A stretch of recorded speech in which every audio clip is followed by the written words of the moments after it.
Hello everyone, welcome to our channel Studyverse. আজকে আমি তোমাদের জন্য নিয়ে চলে এসেছি ইংলিশের লাস্ট মিনিট সাজেশন বা লাস্ট মোমেন্ট সাজেশন বলতে পারো।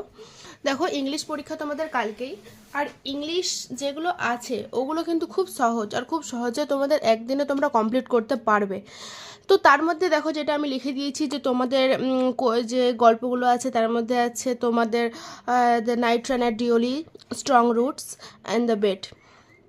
তো খুব সহজ, তিনটাই গল্প খুবই সহজ, তিনটা এখানে কবিতা, এই দুইটা কবিতা, ওটাও খুবই সহজ।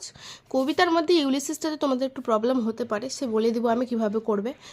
আর এখানে drama Riders to the sea, এও একটা সহজ গল্প, গল্পটা বড় কিন্তু খুব একটা হার্ড না, গল্পটা বড় হতে পারে, লেন্দি। ঠিক আছে, গ্রামার পার্ট তোমরা একটু দেখে নাও, তাড়াতাড়ি করে বলে দিই কী কী আছে। টেক্সচুয়াল গ্রামার, টেক্সচুয়াল গ্রামার খুব সহজ হয়, কারণ টেক্সটটা তোমরা পড়েই থাকো, তো তোমরা জানো যে কিভাবে আসবে বা কী টাইপসের টেক্সট আসতে পারে, গ্রামারে কিভাবে আসতে পারে বা কী আসতে পারে, এটা জানা একটু সহজ হয়ে যায় টেক্সচুয়াল গ্রামারের ক্ষেত্রে।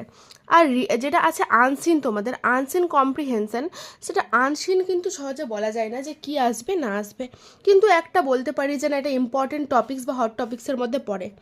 যেমনি আছে এখন টেকনোলজি, টেকনোলজি নিয়ে তোমরা একটা আনসিন দেখে যেতে পারো বাড়ি থেকে, বা প্র্যাকটিস আনসিন অনেকটাই প্র্যাকটিসের ক্ষেত্রে। আনসিনে যে 5 মার্কস থাকবে, 5 মার্কস, যেটা থাকবে তোমাদের সহজ, 5 মার্কস তোমরা পারবে, 5 মার্কস তোমরা কি পারবে, কিন্তু বাকি যে 5 মার্কস থাকবে, যেখানে তোমাদের থাকবে কি বিভিন্ন রকম অ্যান্টোনিমস, সিনোনিমস, সেইগুলোর ক্ষেত্রে তোমাদের একটু প্রবলেম হতে পারে।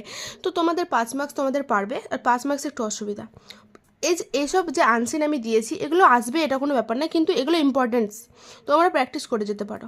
যে হচ্ছে টেকনোলজিরই একটা, যেমন হচ্ছে আর্টিফিশিয়াল ইন্টেলিজেন্স, এখন নানা রকম টেকনোলজি আছে, ওইগুলো চ্যাট জিটিপি, এগুলো দেখে যেতে পারো। একটা ক্লাইমেট চেঞ্জ, বিভিন্ন রকমের এখন আবহাওয়ার বিভিন্ন পরিবর্তন হচ্ছে, তো এটা তোমরা দেখে যেতে পারো।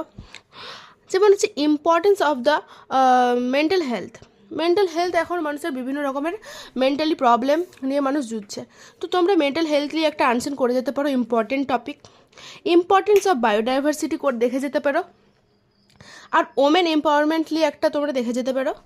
আরেকটা ইম্পর্টেন্ট যেটা আমার মনে হচ্ছে, যে দীঘা জগন্নাথ ধাম, দীঘা জগন্নাথ ধামও একটা ইম্পর্টেন্ট টপিক, কারণ নিউলি তৈরি হওয়া দীঘা জগন্নাথ ধাম, আমাদের ছিল এর আগে পুরীতে, কিন্তু এখন আমাদের সেই তৈরি স্টেটে আমাদের আছে দীঘা জগন্নাথ ধাম, তো তোমরা এটা দেখে যেতে পারো। তাহলে এগুলো আছে আমাদের সিলেবাস, যেটা হচ্ছে এখান থেকে 10, এখান থেকে 10, এখান থেকে 5, টেক্সচুয়াল গ্রামার থাকবে তোমাদের 5 মার্কস, অ্যান্ড এখান থেকে থাকবে তোমাদের 10 মার্কসের আনসিন। তাহলে কিভাবে পড়বে, তারপর দেখো তোমরা তোমরা কিভাবে পড়বে। ফার্স্টে তোমরা টেক্সটটা পড়ো, টেক্সটটাতে তোমাদের যে আছে, টেক্সটটা তোমরা একদম ভালো করে পড়ো, যেটা হচ্ছে রিডিং, লাইন বাই লাইন পড়ো, লাইন বাই লাইন পড়ো।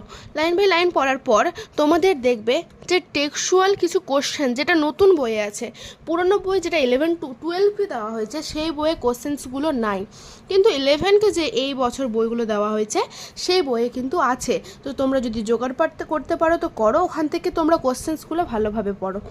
তারপর তোমরা টেক্সচুয়াল কোশ্চেন, ওই আমি ওটাই বলতে চেয়েছি যেগুলো টেক্সটে দেওয়া আছে।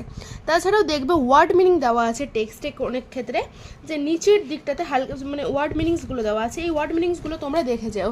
যেমন এখানে দেখো এগুলো আছে, এগুলো তোমরা দেখে যাও, তোমাদের হেল্প হবে, এগুলো যদি তোমরা দেখে যাও তো তোমাদের হেল্প হবে।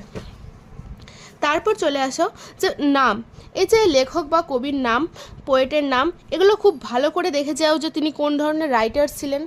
আর একটা জিনিস যেটা হচ্ছে, যে তোমার যে টেক্সটটা পড়ছো, যেমন হচ্ছে দ্য নাইট রানার ডিওলি, এটা কি টাইপের, তোমার যেমনি কবিতাগুলো কি টাইপসের, কি বলতে চাইছে এগুলো দেখো।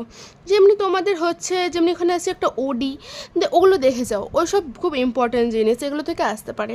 কোনটা পাবলিশ কোন সালে হয়েছে, পাবলিশ কোন সালে হয়েছে, সেগুলো তুমি দেখে যেতে পারো, পাবলিশ কোন সালে হয়েছে এগুলো তুমি দেখে যেতে পারো। ঠিক আছে, তো এবার এগুলো খুব ইম্পর্টেন্ট জিনিস। আর একটা জিনিস হচ্ছে যে প্রত্যেকটা গল্পে কিছু টাইমসের উল্লেখ আছে, যেমন হচ্ছে তোমাদের যে নাইট ট্রেনের ডিওলিতে আছে যে 10 মিনিটস ট্রেনটা ওখানে ওয়েট করতো, 10 মিনিটস, জাস্ট 10 মিনিটস, তো ওই টাইমসগুলো। তারপর রামেশ্বরম টেম্পলে যাওয়ার যে টাইম, সেটাও 10 মিনিটস ছিল। দেন কত দূরে, কোন জায়গা থেকে কত দূর, যেমন 30 মাইলস ছিল ইসে থেকে, তোমার ডিওলি টু ধেরা 30 মাইলস এগুলো থেকে আসবে। কারণ তোমরা যেভাবে বাংলা কোশ্চেন আমরা দেখেছি যে বাংলা কোশ্চেন থেকে খুব সহজ এসছে, বাংলা কোশ্চেন আমাদের খুব সহজ এসছে। তো এইভাবে তোমরা আশা রাখতে পারো যে তোমাদের ইংলিশও কিন্তু ইজি আসবে, তোমাদের ইংলিশও খুব একটা হার্ড হবে না। তো তোমরা টেনশন নিও না। আর খুব সহজ সহজ টাইমগুলো, লেখকের নাম আর রিডিং, টেক্সটটা ভালোভাবে রিডিং করো। টেক্সচুয়াল গ্রামার আসবে, তো টেনশনের কোনো ব্যাপার নেই, খুব সহজে হয়ে যাবে। এইটুকু করো, তোমাদের এখন হাতে বেশি টাইম নাই, তোমরা যত পারো টেক্সটটা পড়ো। এইটুকু করলে তোমাদের কমপ্লিট হয়ে যাবে। So thank you. হ্যাঁ, আর যেটা হচ্ছে যে তোমাদের যদি আমাদের ভিডিওটাকে ভালো লেগে থাকে তো তোমরা আমাদের চ্যানেলটাকে সাবস্ক্রাইব করবে, একটি লাইক করবে, আর তোমরা কমেন্টে জানাবে যে তোমাদের কেমনি লাগলো ভিডিওটাকে। আর স্টাডি ভার্স সাধারণত ম্যাথের জন্য, তো তোমরা ম্যাথের বিভিন্ন ভিডিওর জন্য তোমাদের কীরকম ভিডিও লাগবে তোমরা অবশ্যই কমেন্ট করে জানাবে।